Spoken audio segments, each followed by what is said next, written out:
Olá, pessoal, tudo bem?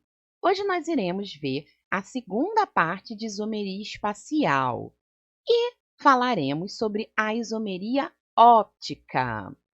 A isomeria óptica está associada ao comportamento das substâncias quando submetidas a um feixe de luz polarizada. O que é um feixe de luz polarizada? É uma luz que vibra somente em um plano do espaço. Ela é obtida quando a luz natural, que não é polarizada, então ela vibra em diferentes planos, atravessa um aparelho chamado polarizador. Então, nós temos a luz natural, que vai vibrar em diversas direções, ela passa pelo polarizador e o polarizador vai focar essa direção da vibração em um único sentido. Então, a gente vai ter a luz com um único plano de vibração. E é essa luz que a gente vai incidir sobre a molécula para ver qual é o comportamento dessa molécula diante da luz polarizada. Algumas substâncias têm a propriedade de desviar o plano de vibração da luz, e essas substâncias são denominadas opticamente ativas. Essa é a propriedade que caracteriza um composto com isomeria óptica. E esse desvio no plano de vibração pode ocorrer em dois sentidos. A molécula pode ser capaz de desviar a luz polarizada para o lado direito, neste caso, nós a chamaremos de isômero destrógeno, simbolizado pela letra D minúscula, ou ela pode ser capaz de desviar o plano da luz polarizada para o lado esquerdo. E neste caso, nós teremos o isômero levógeno, simbolizado pela letra L. Não é possível dizer para qual lado uma molécula desvia o plano da luz polarizada somente olhando para a fórmula estrutural da molécula. Esse desvio é determinado experimentalmente por um aparelho denominado polarímetro. Então, se nós tivermos uma fonte de luz não polarizada que passa por um polarizador que vai focar esta luz em somente um plano de vibração, e essa luz incide sobre uma amostra de um composto orgânico, caso esse composto orgânico consiga desviar o plano da luz polarizada, no caso deste exemplo aqui, a amostra está desviando o plano para a direita, então o analisador vai captar o desvio do plano desta luz polarizada e aí nós temos uma substância opticamente ativa. Então, é uma análise experimental. A substância colocada no aparelho e dependendo de como a luz polarizada sai para o analisador, nós saberemos se a gente tem uma substância opticamente ativa ou não. E no caso de ser ativa, nós saberemos também se ela é um isômero destrógeno ou um isômero levógeno. Apesar de nós precisarmos do aparelho para determinar para qual lado a molécula vai desviar a luz polarizada, nós não precisamos do aparelho para identificar a possibilidade de uma molécula possuir isomeria óptica. A condição necessária para a ocorrência da isomeria óptica é que a substância apresente assimetria molecular. O que é isso? Para que esta molécula tenha assimetria molecular, eu preciso que este carbono do centro ele seja assimétrico ou quiral, que geralmente nós representamos com um asterisco no carbono. Para que um carbono seja considerado assimétrico ou quiral, ele deve apresentar os 4 grupos ligantes diferentes entre si. Então, na fórmula estrutural plana, G1 tem que ser diferente de G2, que tem que ser diferente de G3 e que tem que ser diferente de G4. Ou seja, temos que ter um carbono que tenha 4 coisas diferentes ligadas nele. Ou seja, 4 grupos distintos. O ácido lático é um exemplo de um composto que possui isomeria óptica. Aqui nós temos a fórmula estrutural plana do ácido lático, que é o ácido 2-hidroxipropanoico, E se nós analisarmos o segundo carbono do ácido lático, ele tem ligado nele um hidrogênio, um grupo CH3, um grupo hidroxila e um grupo carboxila, que é o grupo do ácido carboxílico. Ou seja, ele possui 4 ligantes diferentes ligados a ele. Então, ele é considerado um carbono assimétrico ou quiral. Quando eu coloco a molécula do ácido lático de frente para um espelho plano, a imagem gerada, ela é uma imagem que nós dizemos não ser superponível. O que é isto? É quando eu não consigo sobrepor a imagem gerada à molécula original. Se eu tentar colocar esta imagem sobre a molécula original do ácido lático, eu não vou conseguir sobrepor todos os grupos. Eu vou sobrepor as hidroxilas e os hidrogênios, no entanto, eu não vou conseguir sobrepor o grupo carboxila e o CH3. E isso é uma confirmação de que esta molécula possui isomeria óptica.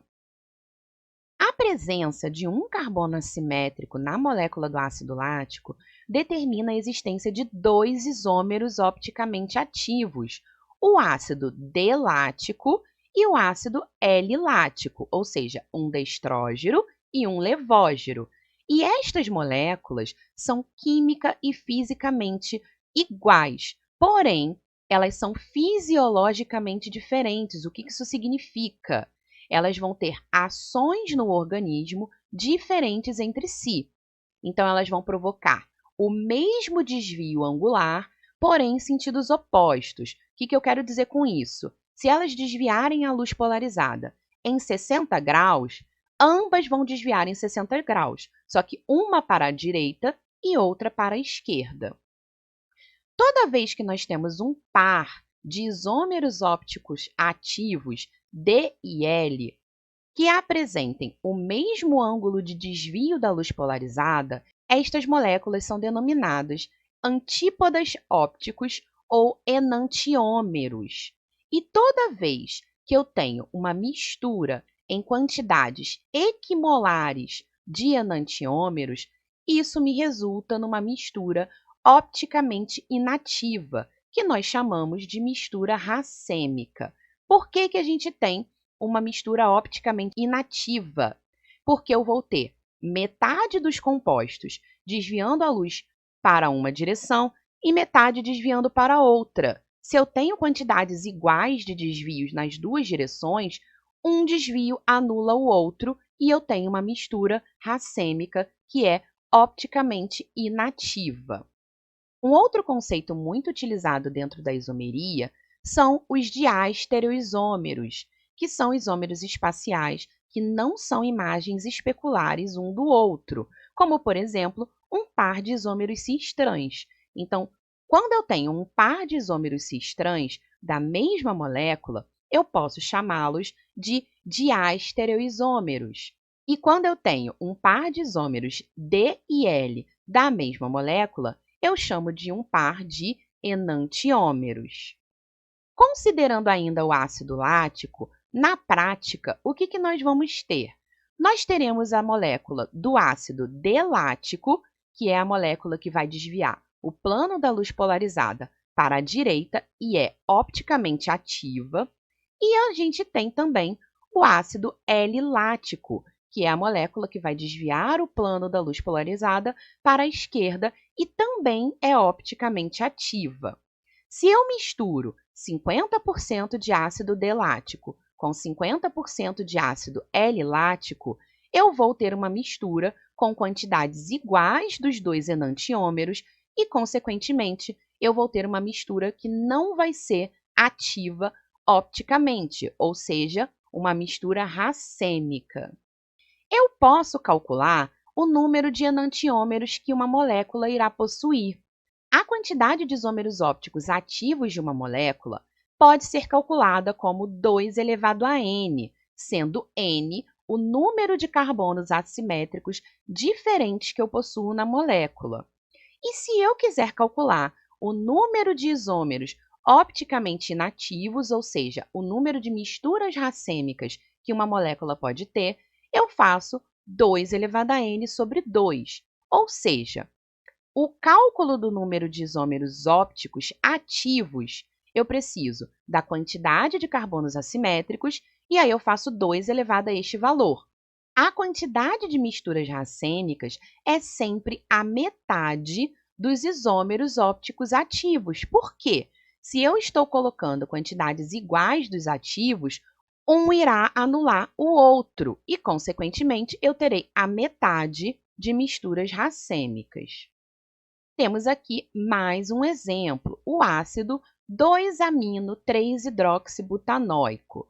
Neste composto, nós temos 2 carbonos assimétricos. O carbono número 2, que vai ter ligado a ele um hidrogênio, um grupo amina, um grupo carboxila e todo este resto da cadeia, e o carbono número 3, que tem ligados a ele um hidrogênio, um grupo CH3, uma hidroxila e todo este resto da molécula. Então, se eu quiser calcular o número de isômeros opticamente ativos do ácido 2-amino-3-hidroxibutanoico, eu faço 2 elevado a n, que neste caso será 2 elevado a 2, ou seja, ele possui 4 isômeros ópticos ativos. E o número de misturas racêmicas é a metade deste valor, então é 2 elevado a n sobre 2, o que vai me resultar em 2 misturas racêmicas. Aqui eu tenho representados os 4 isômeros ópticos do ácido 2-amino-3-hidroxibutanoico. Então, eu tenho o primeiro par de enantiômeros e o segundo par de enantiômeros. Se eu tiver quantidades equimolares desses pares de enantiômeros, eu vou ter 2 misturas racêmicas. Por quê? Este enantiômero irá anular este no desvio da luz polarizada e este irá anular este no desvio da luz polarizada. Então, um total de 4 isômeros ópticos ativos e 2 misturas racêmicas. Bom, gente, essa foi a nossa aula de hoje. Espero que vocês tenham entendido e até a próxima!